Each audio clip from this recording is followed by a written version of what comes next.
GMNA uses artificial intelligence for generated speech, visuals, and production. AI-generated content may contain errors. Please verify important information before making decisions or taking action. Good night, Montreal. 5 officers have been suspended pending the outcome of a disciplinary hearing that revisits a 2018 high-speed pursuit on the island. The Sûreté du Québec identified 3 provincial officers, and the Service de Police de la Ville de Montreal named 2 city officers as responsible for actions that culminated in a serious injury to a Montreal woman.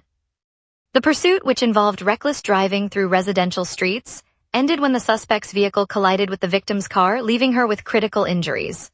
The Quebec Police Disciplinary Tribunal announced the suspensions this week, citing breaches of pursuit protocol and failure to safeguard public safety. The officers remain off duty while the tribunal reviews the case, and the investigation continues to determine whether further sanctions are warranted.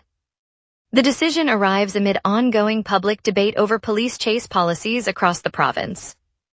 The Quebec Administrative Tribunal has ordered Collège Supérieur de Montreal and Collège Supérieur de Sherbrooke to resume classes immediately, overturning the province's refusal to renew their operating permits.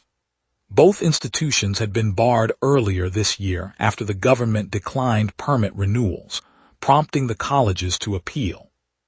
The tribunal's ruling, issued today, restores the right of 2 private schools to continue teaching activities in Montreal and Sherbrooke, while the decision remains in effect. Officials said the order reflects the tribunal's authority to review administrative actions and ensures students can return to their studies without further delay. The colleges plan to reopen classrooms within days, and staff are preparing to welcome students. The tribunal, known as TAQ, said its intervention is part of an ongoing review of permit process, and it will monitor compliance as the schools restart operations. Parents and faculty have been notified, and Education Ministry will consider steps. New Democratic Party leader Avi Lewis has signed up for an intensive French immersion program this summer, hoping to sharpen his language skills before the party rolls out a targeted campaign in the island's ridings. Lewis, who has led the federal NDP from an English language base, will spend several weeks in a language center in the city, working with native speakers and practicing political terminology. Party officials say the move is intended to help him connect directly with French-speaking voters and to bolster local candidates as a number of seats become vacant ahead of the next federal election. The immersion schedule includes daily classroom sessions, conversation workshops, and field trips to neighborhoods such as the Plateau and Mile End, where the party hopes to build a stronger foothold. Lewis emphasized that speaking French is essential to the NDP's strategy in Quebec's challenging electoral environment. City engineers are working on the Atwater Aqueduct, repairing 2 of the 4 critical sections that deliver drinking water to roughly 1.3 million residents. The work, which began this morning, is expected to continue through the week as crews replace aging pipe and reinforce joints. Officials warn that the system's daily capacity tops out at about 1.45 billion liters, and they are asking households to curb non-essential use until all sections are back online. The city's water conservation advisory asks for shorter showers, delayed laundry cycles, and turning off taps while brushing teeth. The goal is to keep total consumption beneath the threshold and avoid service interruptions. Residents with questions can check the city's online portal for real-time updates on the repair schedule. City officials will review progress each evening and adjust advisories as needed. The Municipal Housing Office said the vacant low-cost seniors building and park extension will be torn down and rebuilt rather than repaired. Officials explained that repair work forced the senior tenants out almost 4 years ago and that the structure is now considered unsuitable for renovation. The decision, announced this week, sets a demolition schedule for later this summer, with construction of a new affordable block slated to follow. The 8-story complex, built in the early 2000s, will be removed at a cost covered by the city's housing budget. City planners say the new development will meet modern accessibility standards and restore much-needed housing stock in the densely populated neighborhood. Residents who have watched the empty block deteriorate hope the replacement will address the chronic shortage of senior accommodation in the area. The housing office will begin site preparation in the coming weeks, pending final permits. Will see Prime Video bring Canadians games to your screens on Wednesdays, plus top stories continue after the break. We will be right back. Watch the local sunset tonight at 6 p.m. for all your local Montreal news. Welcome back, everyone. Thanks for staying with us. Now let's turn to Rachel for the latest local stories you need to know. Prime Video is set to begin streaming Montreal Canadiens matchups on Wednesdays across Canada starting July 29th. The service will carry 7 regular season games, giving fans a new digital outlet alongside traditional broadcasters. Amazon's streaming arm secured the partnership after the NHL announced it as the league's latest Canadian partner for select games. For viewers, the shift means they can watch the Canadiens from any device that supports Prime Video without needing a cable subscription. The schedule will run on a weekly basis, with each Wednesday featuring a different Canadiens contest throughout the remainder of the season. This edition expands the league's online footprint and offers a convenient option for those who prefer streaming over conventional TV. Subscribers in Quebec will find the service integrated into their Prime membership, eliminating extra fees. The move also aligns with the league's push to reach younger audiences who favor on-demand content. City officials have opened a citywide survey today to capture how downtown Montreal construction is affecting everyday life. The Office of Public Consultation, led by Philippe Burke, is inviting residents to share experiences with noise, traffic snarls, and sidewalk closures that have become commonplace as new projects multiply. The questionnaire, available online and at several community centers, asks for input on safety, commute times, and the overall impact on neighborhoods. By gathering this feedback, the city hopes to fine-tune its response and prioritize mitigation measures where they matter most. Officials stress the survey will run for several weeks, giving anyone who's been stuck in a delayed bus or disrupted by dust an opportunity to be heard. Your responses will help shape how the downtown Montreal core evolves while keeping residents' daily routines in mind. Construction on the first phase of a 30-story, 325-unit housing project near the new Panama REM station in Brossard has been halted. The city of Brossard announced that the provincial pension fund manager has suspended its investment, citing a wait for more favorable market conditions. The development, approved in November, was slated to begin later this year.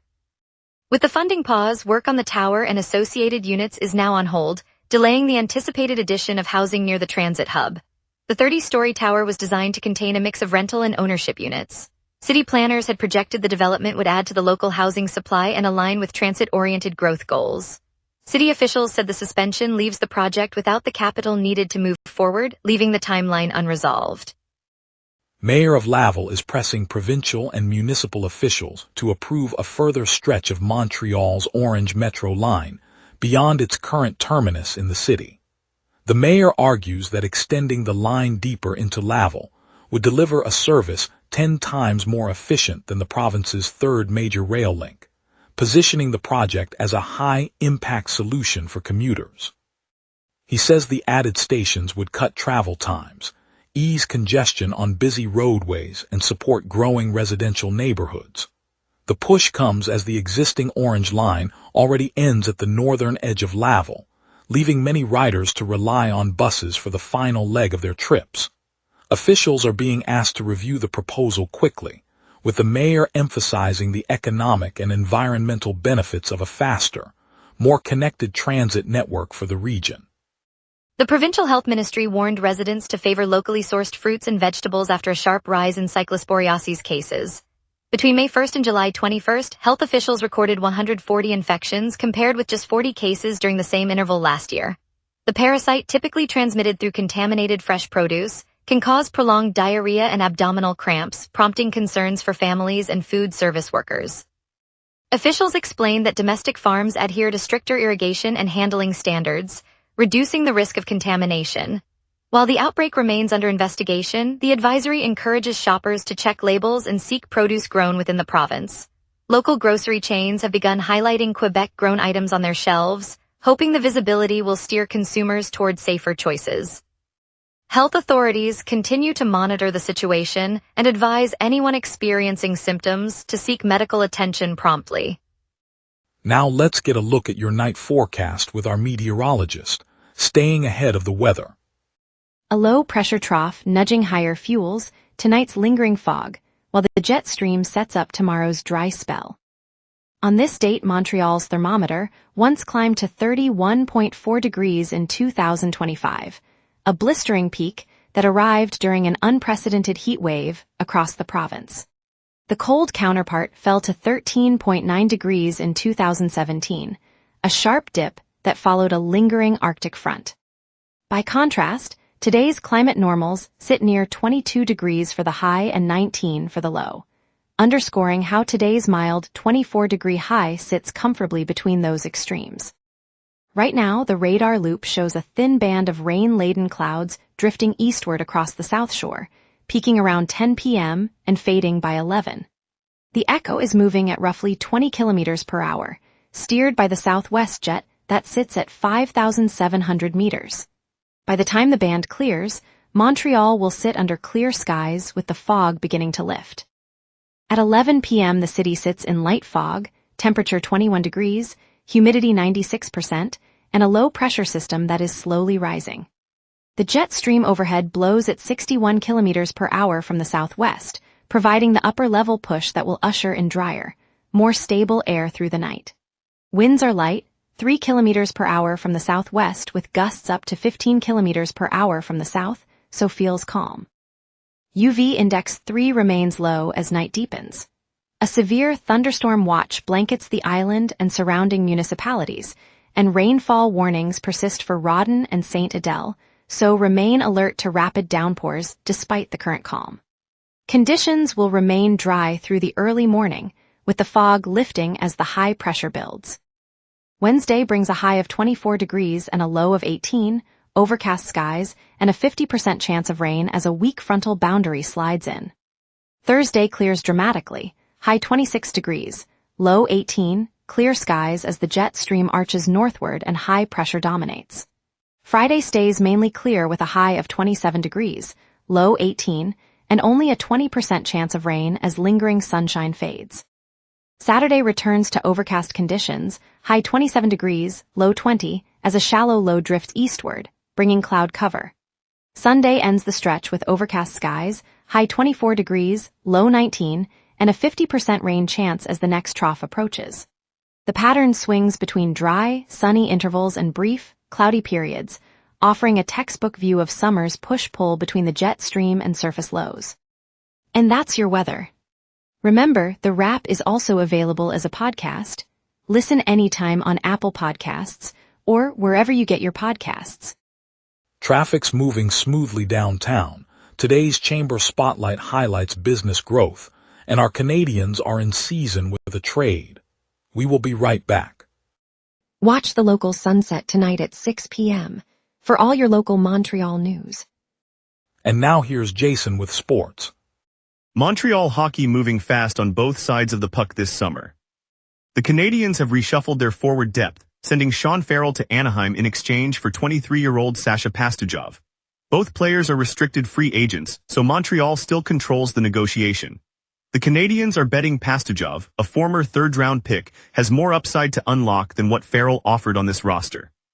Juraj Slavkovsky is drawing all-star attention before the season even begins.